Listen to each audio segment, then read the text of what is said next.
एक ऋषि के वरदान ने की थी द्रौपदी की चीरहरण से रक्षा। महाभारत में एक प्रसंग आता है जब कौरव द्रौपदी का चीरहरण करते हैं। हम सभी जानते हैं कि उस समय श्री कृष्ण ने द्रौपदी को भरी सभा में बेइज्जत होने से बचाया था, परंतु शिव पुराण के अनुसार दुर्वासा ऋषि के वरदान के कारण ही श्री कृष्ण ने द्रौपदी की रक्षा की। आइए जानते हैं दुर्वासा ऋषि ने द्रौपदी को ऐसा कौन सा वरदान दिया था जिस कारण द्रौपदी की लाज बच पाई। स्वागत है दोस्तों आपका हमारे चैनल समय चक्र में।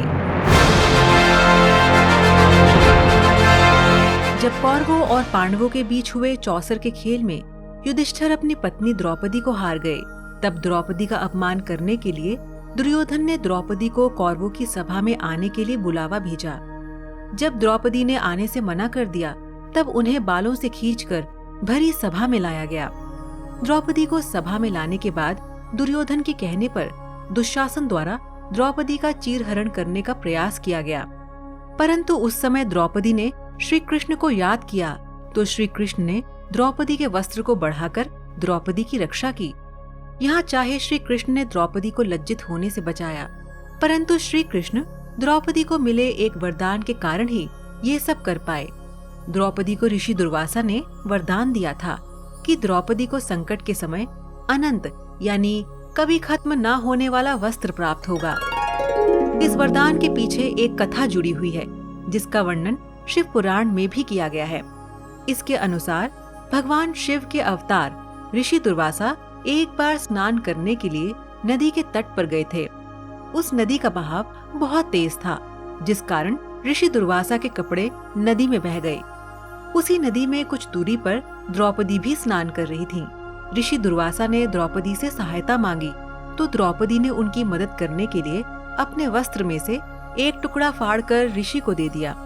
इस बात से ऋषि दुर्वासा बहुत प्रसन्न हुए और उन्होंने द्रौपदी को संकट के समय उनके वस्त्र अनंत हो जाने और उनकी रक्षा का वरदान दिया। इसी वरदान के कारण दुशासन द्वारा द्रौपदी की साड़ी खींचने पर बढ़ती ही गई और द्रौपदी के सम्मान की रक्षा हुई, जिसमें श्री कृष्ण ने सहायता की थी।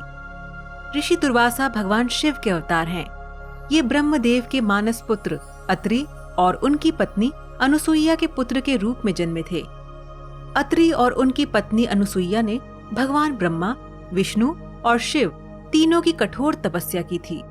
इनकी तपस्या से प्रसन्न होकर तीनों देव प्रकट हुए और उनसे मनचाहा वरदान मांगने को कहा।